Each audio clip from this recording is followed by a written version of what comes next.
প্রিয় শিক্ষার্থীরা, এর আগের ক্লাসে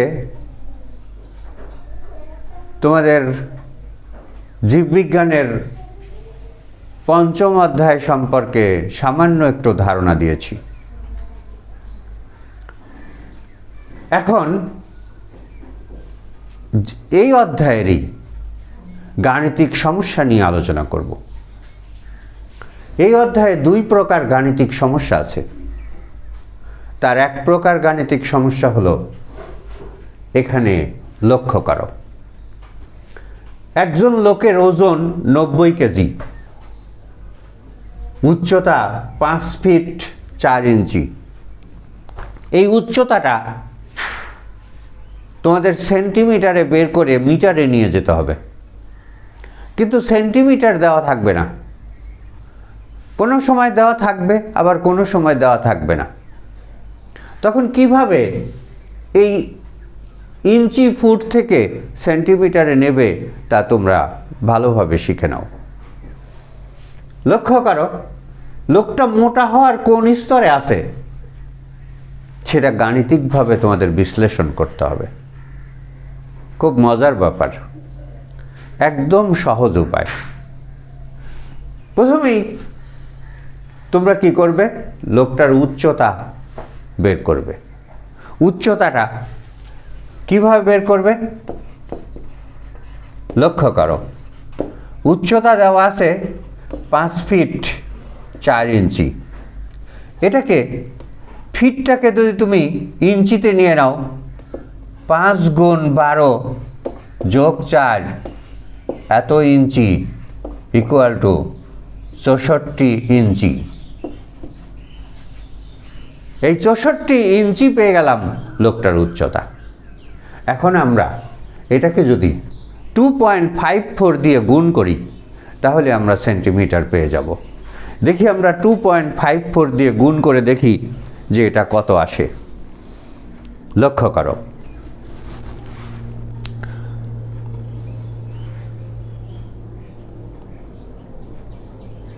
অর্থাৎ 162.56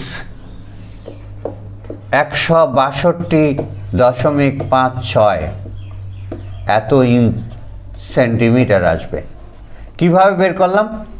সেন্টিমিটারকে অর্থাৎ ইঞ্চিকে যদি আমরা সেন্টিমিটার করতে চাই তাহলে 2.54 দিয়ে গুণ করতে হবে, এত সেন্টিমিটার হয়ে যাবে। এই সেন্টিমিটারকে আবার মিটারে নিয়ে যাব। মিটারে নেওয়া সোজা, 100 দিয়ে ভাগ করব। 100-র সাথে আছে 2টা শূন্য। তুমি যদি দশমিকটাকে 2 ঘর আগায় দিয়ে নিয়ে আসো তাহলেই তোমার 100 দিয়ে ভাগ করা হয়ে যাবে, অর্থাৎ 1.6256 এত মিটার। এই উচ্চতাকে আমরা মিটারে নিয়ে গেলাম।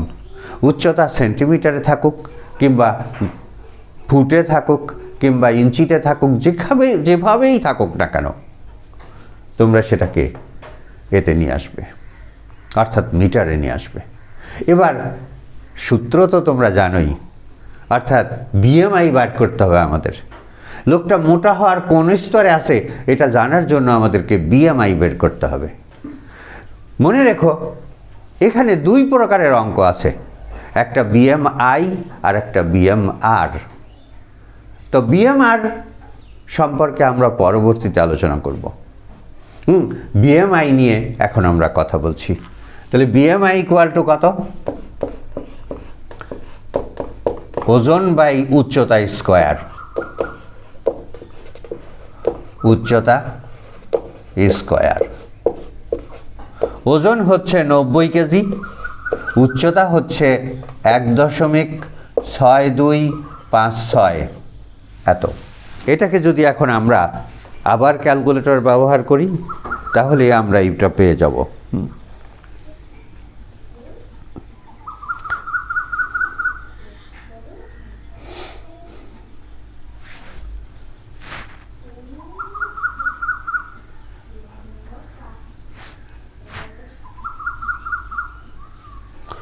অর্থাৎ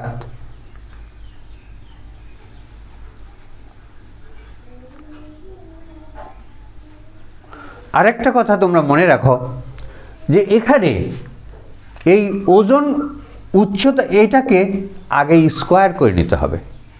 যদি আমরা এটাকে আগে স্কোয়ার না করে নিই তাহলে আমরা সঠিক তথ্যটা পাবো না, সঠিক ইটা পাবো না। তো এই জন্য আমাদের করতে হবে কি, আগে এটার স্কোয়ার করে নিয়ে তারপর করতে হবে।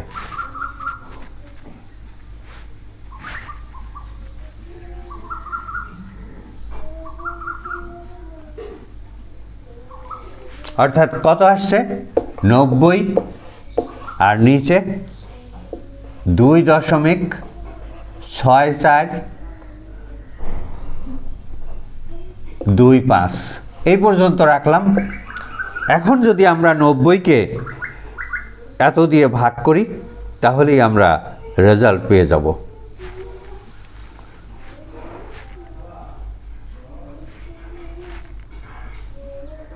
অর্থাৎ এর বিএমআই হচ্ছে 34।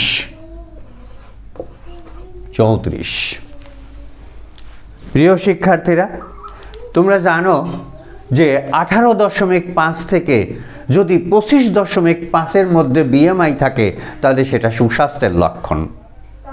যদি 25.5-এর উপরে এবং 30-এর নিচে থাকে তাহলে মোটা হওয়ার লক্ষণ। আর যদি 30 থেকে 35 পর্যন্ত বিএমআই থাকে তাহলে মোটা হওয়ার প্রথম স্তর এবং অতিরিক্ত মোটাত্ব, অর্থাৎ তাকে অতিরিক্ত ব্যায়াম করে ওজন কমাতে হবে। যদি 35 থেকে 40-এর মধ্যে বিএমআই থাকে তাহলে অস্বাভাবিক মোটাত্ব, তাকে অতিরিক্ত ব্যায়াম করে এবং খাদ্য কমিয়ে দিয়ে তাকে তার ওজন কমাতে হবে। আর যদি বিএমআইয়ের মান 40-এর উপরে থাকে সেক্ষেত্রে মৃত্যু ঝুঁকির আশঙ্কা থাকে। তো এখন দেখো এই লোকটার বিএমআই হয়েছে 34, অর্থাৎ এই লোকটাকে কি করতে হবে, সে মোটা হওয়ার প্রথম স্তরে আছে, তার মানে তাকে অতিরিক্ত ব্যায়াম করে ওজন কমায় ফেলতে হবে। নিশ্চয়ই তোমরা বুঝতে পেরেছ যে খুব সহজ অঙ্ক। এই অঙ্কগুলো তোমরা নিয়মিত অনুশীলন করো, তাহলে তোমাদের পরীক্ষা সহজ হয়ে উঠবে ইনশাআল্লাহ।